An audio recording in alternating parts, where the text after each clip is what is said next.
taala era nga nkisibirira baganda baffe bonna abasiraamu kutegeera ensonga enkulu lwaki oli mulamu lwa kusinza Allah subhanahu wa ta'ala. Omuntu ng'amaze okusisinkana Allah byagenda sooka omubuuza nga tannatunulira birala, Allah agenda sooka tunulira mu nzikiriza ya muntu. Nkitegeeza nti enzikiriza kikulu. Emirimu gye tukola mu duniya wano, obusuubuzi, obusawo n'emirimu emirala gituyambako kutuukiriza ekyo Allah subhanahu wa ta'ala kyabeera nga atutonderako. Akabenje kaliriddawa be bantu okubeera nga kati okola kikyamu okusinza etali Allah subhanahu wa ta'ala. Kusasira n'emirembe bidde nabbi waffe Muhammadin sallallahu alayhi wasallam. Obudde bw'esswala bwakyukamu era nkubiza abasaze b'amasigidi eno okubeera nga tukeerako okujja eri esswala. Musadde leeti simanyi ensonga oba evaawa naye nga biseera byakyukamuko katonda. Mu bufunze bwe twalaba emabega bitonotono twagamba nti okuziika omuntu kirimu empeera, okumusaalira n'okubeerawo nga baziika paka okuziika we kuggwa kirimu empeera. Bwe twatunula ebirala ekiri mu sunna abantu okubeera nga abagenda okutwala omufu batambuza bigere wekiba nga bagenda okuziika kumpi. Amma bwe basaalira naye wekigamba nti agenda kuziika abakyala tebalinnya ku ntaana. Era ekyo ekigambo kimenyawo ebimu ku byobuwangwa abantu bye balina nti omwana waafa nga takaabye oba omwana waafa nga bbebi olubuto eruvaamu nti abalina okumuziika balina kubeera bakyala. Eddiini yaffe ey'obusiraamu esigala eraga nti era abasajja be balina okubeera nga bakandiriza muntu wabanga yakola emirimu emirungi asisinkane agenda asisinkane emirimu gye, wakadhalika ne waba yakola mibi era agenda asisinkane ebyo bye yabeera nga akolerera. Kyetuyinza okwongeraku ekyo mu kwanguyiriza ku muntu okubeera nga tumutwala. Muallifu agamba nti la yakunu al-isra'i shadidan, okutwala omuntu wano nga twanguwa tekwetagisa kubeera kw'amaanyi nga mangi. Wayakunu era wano sheikh aga nti wayakuna ala almashi'aha as-sakina, era ntuba nga tutambuza omuntu oyo mu kumutwala tumutwala nga mu mbeera nga ya mirembe, kugenda nga baleeta tahaliri. Abala bagenda nga baleeta tahaliri oba ebigambo byonna ebigenda nga byogerebwako. Kati mu sunna za nabbi Muhammadin sallallahu alaihi wasallam, nabbi we yalinga azika sallallahu alaihi wasallam abazikanga mu kasirise. Era abantu abatera okwetaba mu kuziika okw'abantu abategeera nawo kye tulina kusoma yadde. Abantu abamu osanga nolaba ng'oli akutte ekitabo ng'alina byagenda asoma nga abalala bagenda baddamu, abalala bagenda baleeta tahaliri, abalala bagenda baleeta takibirati ng'olaba takibira ezaidi. Era waliwo omu gwe nalaba ng'ayomba nga kinindita takibira nembulawo yadde omuntu yenna addamu nga bo yaada yaabwe nga basiraamu naye nga bo bazuula mu ddiini nga balina bidia yaabwe eyo gye bawangaalirako nga bagenda bo baleeta tahaliri baleeta takibira n'ebirala ebifaanaganyizako ebityo. Omu yambuuza mu basiraamu nagamba, mwe mulowooza mugenda kukyusa abantu bonna? Tetusobola kukyusa abantu bonna oba oli abo, naye tusobola okukyusayo abatonotono. Era nabbi Muhammadin sallallahu alaihi wasallam yagamba la tattabi'u aljanazata bisawtin wala nnaari. Atuyigiriza eddiini nabbi Muhammadin sallallahu alaihi wasallam agamba nti la tattabi'u aljanaza bisawtin, otuba tutwala omuntu okumuziika tetumugobereza tetumukulembeza namaloboozi wasallam. Kababeere basahaba, kababeere abamugoberera mu lugoberera olutuufu. Ate abantu abasinga obungi ye kyakuzaala oba kituufu oba kikyamu yagamba kimu, bagundi nga bakola we bati. So ezo zezimu ku bidaati abantu abe ebimu ku bizuule abantu bebateeka mu ddiini eno ey'obusiraamu. Abantu okutwala ne mu balala mu banaswala abamu abakuma obukando nga batwala omuntu okumuziika ne bakuma omusubbaawa, era bamala okumuteekayo ne baguzikiza nti nga we guzikidde n'obulamu bwe bukoze butya buzikidde, nga ye endowoozaamu gye balina efaanaganako bwetyo. Kati abantu okusitula amaloboozi kyagaanibwa. Era Abdullahi wa anta tattabi'u aljanaza, nga tozze kuziika kitwale nga tunagenda okuziika ewantu tuyimiridde mu nsiko eyo mu mimwanyo mu bitooke n'olaba omuntu ng'aseka katuni yalaba nakyakuseka oli just yaseka busesi yamubuuza nti oseka nga tuzze mu kuziika kyava mugamba nti kulembedde la ilaha illallah la ilaha illallah la ilaha illallah muhammadu rasulullah nga n'abali emabega nga nabo bakuma ng'efuuka kwaya paka mu kugenda okuziika era osanga abantu bangi nga bayomba n'abantu abaganye okuddamu kati wogenda mu bantu nga basigadde nabo baddamu nti allahu akibaru allahu akibaru allahu akibaru ezo takibira wezajja obujulizi bwe nalaba obusinga okuba obunywevu bwajja ezo takibira za nnaku za idi si mu kuziika naye abantu babeerayo eyo nga yaleme era yagamba sirabanga abantu bakopi nga batabuliiki ne batwala omuntu ne bamumma ne tahaliri nga yakirabanga obukopi naye nga tebali bakoze eddiini entuufu kati nabbi muhammadin sallallahu alaihi wasallama yalinga aziika yaziikanga mutwala okumuziika n'ebigambo abantu byeboogera obwogezi ebigambo ebyabwe hadithu dunya ebigambo bino ebyedduniya nga omuntu okusanga omuntu ku ntaana nga yali yamubulako kwebiseera ebisinga abantu baddamu okweraba nga waliwo masanyu oba nga waliwo miswiba kati omuntu alaba munne nga yamubulako emyezi 3 emabega amubuzeeko omwaka oba emyaka 2 eri bateekayo omuntu mu ntaana bo ne beeyawula ne bakola akagurupu akaaweno ogenda okulaba nga bali mu kuseka oba kale ngomaze obatunya nti kibakola kiri haramu naawe okunyumya obunyumya emboozi ng'ogenza okuziika we tugenda okuziika ekyokulabirako singa omufu tumujja wano nga tugenda kumuziika wali bwe tuva wano fenna tuvawo nga tusirise ne baziika nga fenna tusirise wamala okuziika kale wabaawo omuwalimu mu ddakiika nga 10 oba 5 balinganga bana be bakutte ebitiyo be bayiwako abasajja bonna ne batuyana naye nga abantu bayimiridde mu mimwanyi bayimiridde mu bitooke bali mu mboozi zaabwe banyumya kati nawe mwennyini okunyumya emboozi ezizo gwe nga ggwe naawe oba ositudde amaloboozi era naawe oba ovuddemu ebigambo ate nga nabbi yagaana sallallahu alaihi wasallam bigambo kyoba bigambo ki omuntu tayogererayo eyo solution muziika nakutolera salaamu n'ogiddamu naleeta emboozi nga tonyega oli n'agamba gundi yeeraga gundi yeematira naye nga yeerabidde nti kyabadde akola kibi ate nga akikoledde mu kiseera ekitali kituufu so abaami abali wano n'abavubuka abali wano tuba tuziika tetulina kubeera nga tusitula amaloboozi kyatamwa eri mu kuziika faqal abadharri kyava agamba omusajja ono abadharri bali mu kuziika nalaba omusajja nga aseka weyaseka abadharri kyava amubuuza nti olaba otya singa gwe abadde aziikibwa abantu ne babeera nga baseka oba ne babeera nga basitula amaloboozi gaabwe yamuleeta takibira nebyo bifaanaganako webityo nsaba okikomye okibanga okakasa nti okuziika kwoziika ibaada era ibaada gyosuubira okubeera nga ofunamu empeera mu maaso g'owesibwa allahu subhanahu wa ta'ala era nabbi muhammadin sallallahu alaihi wasallam yaziiza abantu okubeera nga basitula amaloboozi gaabwe nga bagenza okuziika ekirala nga bafulumizza omusajja olumu nga ali mu ngoye mmeka 3 nga tebamubisseeko lugoye lulala kati abantu bamu abatamuyira nnyo kalica ng'oli agamba ono alinawo wanaabako ate mumufulumizza ali buki ali bukunya naye nga ayambadde engoye ezi nga etwalaba emabega ti omusajja azingibwa mu ngoye mmeka mu ngoye 3 gambo okumwanukula ne kujja nga kuliko obujulizi kati omusajja wetwa tugenda omumuziika ekiri mu sunna tetumubikkaako n'okwanguyiriza abagenda okusalira okutegeera nti gwe tusalira mukyala oba muki oba mwami kati omwami tabikkibwako ate omukyala ye abikkibwako olugoye hatta ne wali nga bamujja mu nahshu nga bamujja mu kata mutya omuntu ng'ali bukunya naye ng'ekyaddala ayambadde engoye 3 ngene gwe bagamba nti ali bukunya nga bamubisse okuva ku mutwe paka ku biki paka ku bigere yagamba nti oli ali bukunya nga naye ali mu ngoye 3 ate nga ye omutwe gulina bweru emikono giri bweru ebigere biri bweru naye ng'alaba oli gwe babisseze engoye 3 zonna nga amulaba nga ali obukunya kati omukyala mu sunna yabikkibwako olugoye era tetwa tumuteeka mu ntaana abakikola beebo abamuyinako obuvunaanyizibwa gamba nga bannyina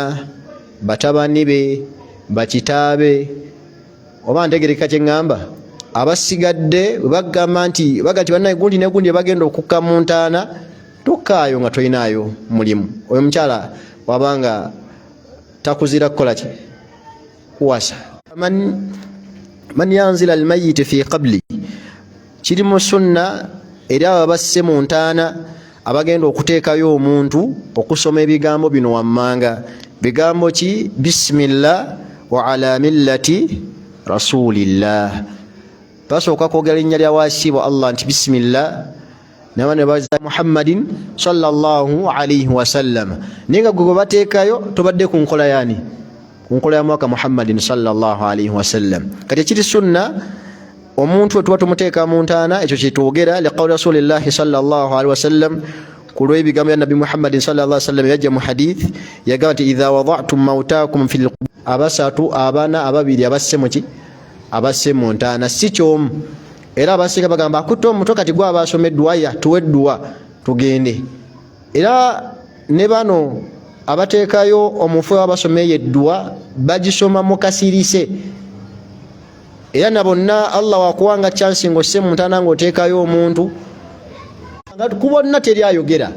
ne bamuteekayo nyama ne bavaayo. Kiki tukola nga tuteekayo omufu just kusoma dua bigambo bibiri bismillah wa ala millati rasulillah. Ate bisigadde abantu bebakola era bigwa mu bid'ati, abantu bigwa mu bizule, abantu bebakola mu busiraamu ngaki ng'omuwalimu w'ekitundu okutuuka nga tugenda kuziika nakka mu ntaana nasooka gamba finna al-fatiha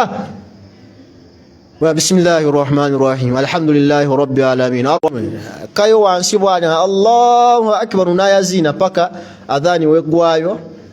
ne basooka baleeta omuntu. Kati era ne fujjo abantu lye bakola mu ddiini nabbi bwato si bwe yakola sallallahu alaihi wasallam. Kabeere basahaba kabeera bamanyi bafa ab'obusiraamu naye abantu b'okubeera nga bagobera hawa nafsi okwagala kw'emitima gyabwe buli kyalaba bannange si nti buli kirungi nayawo nangamba balina gye bagenda okuziika eyo mwalimu nakkayo mbu nasooka afuna ewuzu mu ntaana nayazina n'okwazina. Gwe imaamu gwe watugamba kyakwazina kyokka oli yafunirayo ewuzu. Nena gwe nabuuza nangamba mbu abasoose simanyi kutukuza ntaana kati n'olaba abantu entegeera bo kye bateeka mu ddiini yategeera eddiini nagamba seeka byokola si bituufu.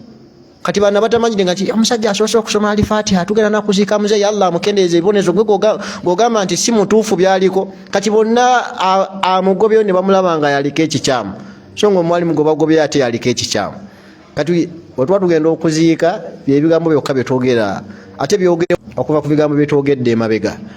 Allah wabageesa mu famire ne mufiirwa nsawo beera omuntu ayimirira ku ddiini. Abaali mu bantu nga mmwe era basobya kyekituufu. Olaba omwalimu ng'alina waasobezza bw'ati ng'omuzindalo ogukwata obagambe bannange tukola kino na kino na kino kyekituufu.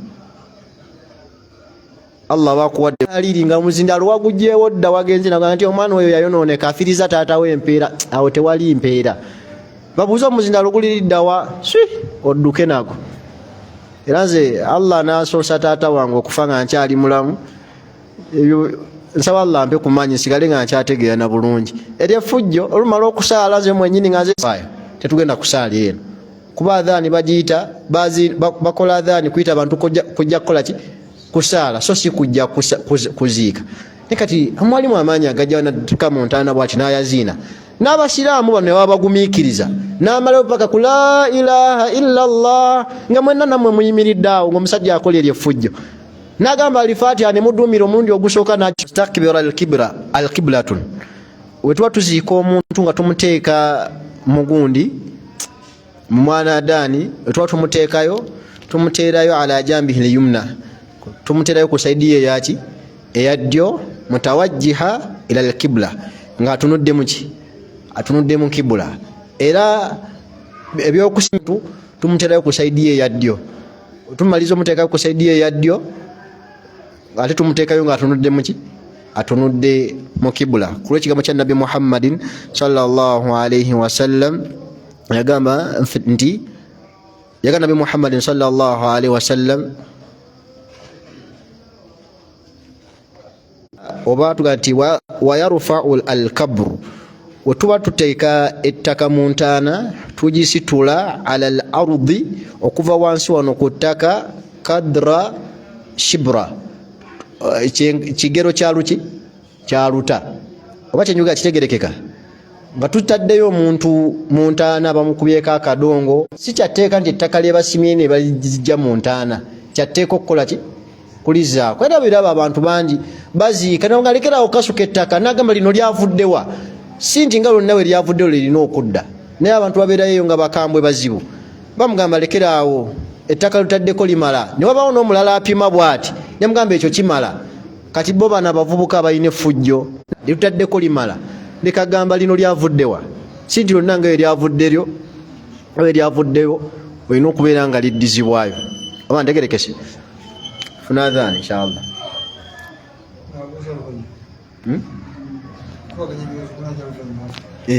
inshallah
wassalatu wassalamu ala rasulihi sallallahu alaihi wasallam wabadi. Nga tumaliriza obuteevuma mwaka mu bigambo ne mu bikolwa. Mu bigambo mu bufunza abantu egambo ebakozesa ekigambo ekiriko muni wane Uganda kulika omwaka kigambo kyange eri abasiraamu ebiseera ebisinga nakyogera ne wano mu bya Christmas olwokubiri oluwedde nti omuntu wakugamba ebyo ebigambo mugambe nti nze ndi musiraamu nze ebyo sibikola kyangu nnyo ate abantu abasomye oluzungu ebiseera ebisinga balowooza oba Allah tamanyi luzungu kati baga nti kuliko omwaka nga yagenda kiteeka mu luzungu happy new year byonna bivunula kyekimu kyekibi kyetwayogera wano kyetwagamba nti tetusabira muntu afudde nga si musiraamu waleeyanziramu nangamba kati ate we ngamba rest in peace naye nga akigamba atali era mukimu ng'agamba munne enkya okusula ewaka at least nsula ku poliisi ti olaba abantu alina red at least okusula ewaka at least asulamu kuki ku poliisi kati ngoyo naye atumenya waba musiraamu imamu oyo nga naye ajja wano ng'aga nti musiraamu waffe bamukutte ali wali Goma poliisi eri okumpi wano eri ewali eyeseeta nti ali bamutadde awo baagala emitwalo 5 tumugjeyo nga tudde ate mu kumenya kugula ebyomundu bye nga mitwalo 10 nali mmanyizo na mitwalo 2 n'egyo omusiraamu yangambye nti ase obisabundikira nga mitwalo 10-15 kisinziira obusobozi omuntu bwakola atya bwalina kati ng'omusajja agenda kuva wano mu ddalasa ambale ekipale ekimpi taddeko bigago n'ekikofiira ky'abakawboyi ku mutwe agendeyo batulise essaawa mu 9 kati ki ekigenda okukukubisa enduulu ku ssaawa 6 bakusange mu kkubo yambadde kapule ne vesti muli mu kkubo mutaddemu ebipiira mukumye kwonoona amakubo g'abantu kwogganira abantu kwemalako mirembe kyabadde wano mu ddalasa kijja kulabika bubi bakusange enkya n'ekipiira nga oli adde akikasuka ne kikugwa mu bulago tudde wano mukyava mu Kenya nva kuwuga kyate govaawa nti mbadde nva ku swimming pool bonna bava ku mulimu gutya gwawukanyiza biki before kati temugira temukuba gundi temwetaba mu bantu bagenda kujaguza mwaka n'abakugamba ebigambo tobiddamu ebiraga nti wevumye omuki tukoze obulungi nti masijidi gye tugendako masijidi Sekimwanyi waliwo agimanyiwa eri opposite naki ne bakomando wali wangamba waliwo bakomando waliwo abasirikale kati security eri gulugulu ate wagazi kati abeera liikirira we muna parkinga awokusula nsaba ennaku z'omwezi 10, 11 ne 12 insha Allah, lwakutaano lwa mukaaga Sande. Mbawagala nti okulya gye